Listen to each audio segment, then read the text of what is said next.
On April 4th, 2016, I first heard the phrase, shopping while black. I heard it on CBC Radio, Halifax.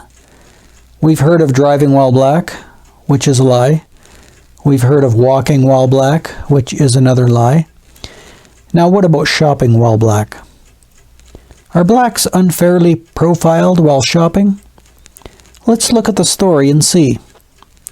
So a young black woman complains that she was checked for shoplifting before exiting a store.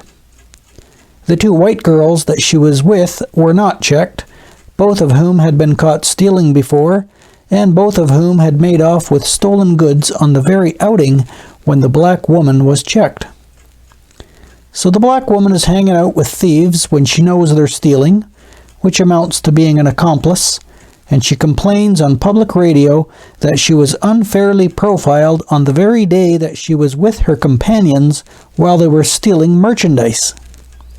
Sounds like this black woman deserves to be profiled just as much as her white friends do. This story reminds me of what I witnessed just the other day. While I was attempting to pay for my stuff, the young clerk had to suspend our transaction in order to ask a Middle Eastern kid to take the pop out of his pack sack before leaving the store. I asked her if this was routine because that's what it looked like. She said yes it was. And then it dawned on me why some other kids had shied away from me moments earlier. As soon as I'd walk down an aisle, they'd scurry over to another one. They were all visible minority kids. The clerk didn't call the cops on the kid with the pop. It's not hard to understand why.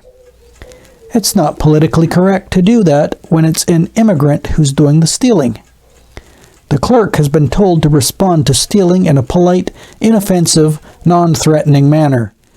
You practically have to beg thieving kids to return products that they intend to steal. If the kids happen to be white, then you can call the cops. That's the way it's going over here in Red Deer, Alberta, Canada. It's clear to me and to the clerk as well that visible minority shoppers ought to be profiled more than the rest of us.